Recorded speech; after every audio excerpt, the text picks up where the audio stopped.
being able to do this for your community and have it come off, the way it did was just unbelievable, unbelievable. Village officials also say funding was key. The $8.5 million raised helped bring the event to life. Now, an independent study is underway to measure the full economic impact. Those results are expected in June. Oh, speaking of feeling like home again, on Thursday this week, westbound traffic on Lombardi Avenue will begin to reopen. Access to Lombardi from the north side of Green Bay via Ridge Road and Oneida Street will be available again for westbound traffic for about 3 or 4 more days. May 6th, eastbound traffic will reopen, including South Ridge Road, South Oneida Street from Lombardi Avenue to Valley View Road, and a small section of Armed Forces Drive. Well, just like that, the NFL draft came and went in what turned out to be an eventful week of festivities. Green Bay neighborhood reporter Andrew Amuzu shares how the 3-day event fared for businesses in downtown Green Bay.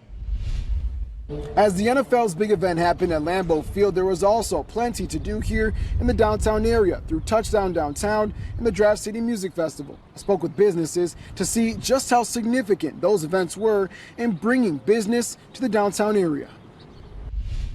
It was like constantly moving, which made the days fly by. It was always something to do. Alexander Graziano and Caleb Robertson of the bar Stage 1 on Broadway Avenue say they didn't know what to expect. Very unpredictable as far as what to kind of prepare for.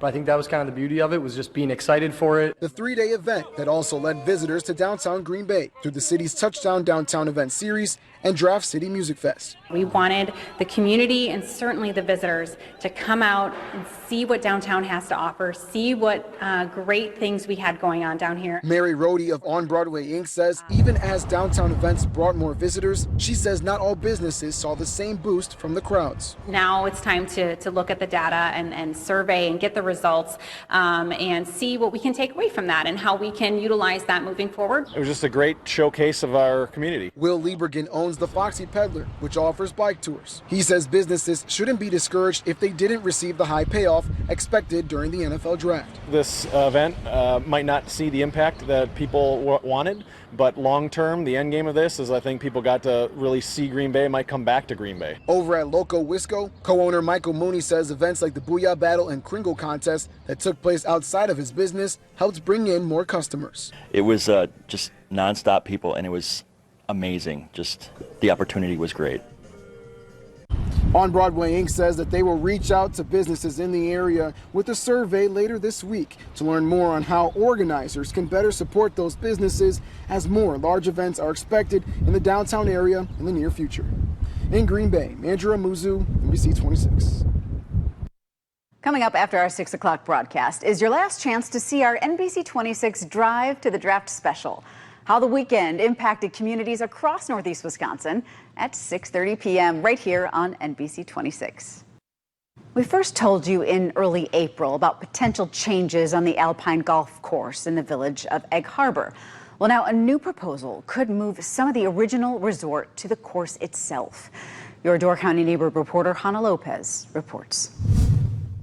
The original plan was to build single-family homes on the historic Alpine Golf Course. Now, the developer wants to move some of the original Alpine Resort cottages onto the course. Several years ago, developer Randy Abrahams bought the Alpine Resort and Golf Course. He later sold the resort, but maintained ownership of the golf course and 24 original resort cottages. Recently, he's proposed building single-family homes on the golf course, and now he's seeking to move the cottages there as well. While Abrahams owns the land, many neighbors have expressed concern about change and losing the golf course in the state it's been for nearly a century. There's an effort now by Horseshoe Bay Farms and supporters to raise money and buy the land to preserve the historic space. Miles Danhausen is the president of the Egg Harbor Historical Society. The proposal put forward by the people that want to preserve the natural open space that has our total support. Egg Harbor Village Administrator Megan Sawyer says the proposal to move the cottages onto the golf course has not yet been approved and does not overlap with an upcoming May 14th vote on whether to approve the housing. The Architectural Review and Historic Preservation Board meeting, where the proposal could potentially be approved, takes place Monday, May 19th. In Egg Harbor, Hannah Lopez, NBC 26. A line of severe thunderstorms is coming together here south and southwest of Minneapolis. It's moving east at around 50 miles per hour, which means it's about 4 to 5 hours away from the NBC 26 viewing area. I'll have a complete look at what I'm expecting tonight coming up. You're watching NBC 26, part of the Scripps News Group. Now to the arrest of Milwaukee County Judge Hannah Dugan. The organization Forward Latino and state lawmakers are speaking out over what happened. The FBI arrested Dugan Friday morning as she entered the Milwaukee County Courthouse. Dugan is charged with helping an undocumented immigrant avoid arrest from ICE agents earlier this month. At a news conference today, advocates called the arrest a federal overreach. For Milwaukee and Wisconsin, abuse of power is not acceptable. Separation of powers must be maintained. Let's be faithful to our Constitution and the rule of law. Chief Judge Carl Ashley says Judge Dugan is off the bench today with a reserve judge handling her calendar of cases. A surprise announcement keeps one of the women at the center of the Slender Man stabbing case, Morgan Geyser, in a mental health institution a little bit longer. Morgan was 12 years old when she nearly stabbed her classmate to death to appease the fictional character Slender Man. She was found not guilty due to mental disease or defect and has been in a mental health facility. Well, earlier this year, the judge ordered that she be released back into the community. Today marks the second time the prosecutor and the state have come before the judge stopping that release. The prosecutor said he learned this morning Geyser would have lived within 8 miles of the victim. The judge says he is not happy with how this all played out. It's not appropriate at all. This is what some people may refer to as a high-profile case, which would generally mean that in particular T's are crossed, I's are dotted, to be sure that all rights are protected. It's not meant to be subterfuge or somewhat trickery involved or ambush type of thing. The judge sent Geyser back to the mental health facility and told her team to find a new place for her to live. She's due back in court for her release in June. Tornado strength is measured using the enhanced Fujita scale. Most tornadoes here in Wisconsin are EF0s, but tonight the atmosphere is primed for EF2s or stronger across really the entire Badger State. I'll have a complete look at your forecast after the break. Now, Chief Meteorologist Cameron Moreland, featuring the 3-Degree Guarantee, sponsored by your Wisconsin Chevy Super Dealers. Helping to feed the potential for severe thunderstorms tonight, increasing humidity and also warm temperatures, our first widespread 80s of the year. And for most of us, our first 80s of the year, including Wapaka, Wautoma, Fond du Lac, and also Appleton, where the high temperature was 81 degrees. Right now, away from Lake Michigan and south and west of Green Bay, we are still looking at upper 70s to lower 80s. With a southeast wind, it is quite a bit cooler near Lake Michigan. Currently in Appleton, it is 79, but the dew point has climbed up into the lower 60s. And once that dew point gets above 55, that's when the threat for having severe thunderstorms starts to go way up. 75 right now in Green Bay. Winds are gusting to nearly 35 miles per hour. The radar is quiet really across the entire viewing area, maybe a sprinkle here near Kashina and Shawano, but that's really about it.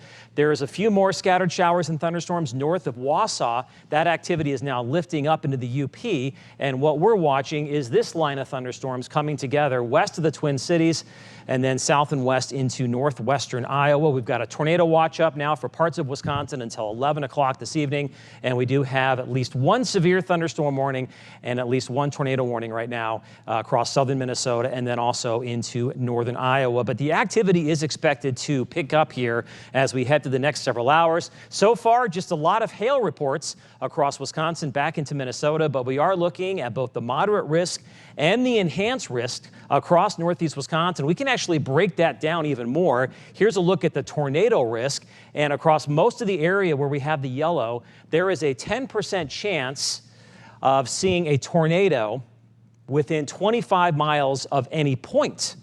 Not only that, where we have the lines, we call that hatched, there is that same chance of seeing a strong tornado, an EF2 or stronger. As far as the large hail is concerned, the same thing goes for much of the area, except it's a 30% chance of seeing large and damaging hail. And straight line winds, also a 30% chance from the Fox Valley north and west. So we're not just looking at the potential for tornadoes tonight. We've got the threat for damaging winds, large hail, and very heavy rain as well. The high-res future radar shows most of the activity staying north and west of the Fox Valley over the next several hours, but any storms that can break through could potentially become severe quite quickly, and all hazards would be on the table. And then as we get closer to 11 o'clock, that line of thunderstorms out to the west then makes its way across the Fox Valley towards the lakeshore. And if nothing develops ahead of that, this could be the main show for the evening. Now, tornado season peaks in June, but it starts during the month of April. In fact, if you take a look at the last significant tornadoes to touch down in Green Bay, the Fox Cities, and Oshkosh, they all occurred during the month of April. So yeah, it's a little early for tornado season, generally speaking, but April obviously can be an active month. If we get tornado warnings later on tonight, go to the basement, get under a sturdy table or bench, an interior room or closet, or a bathroom if you do not have a basement. Last year, 45 tornadoes touched down across the Badger State. Here in northeast Wisconsin, we had 4 tornadoes touch down, and they were all on the weaker side, generally right around EF0s or EF1s.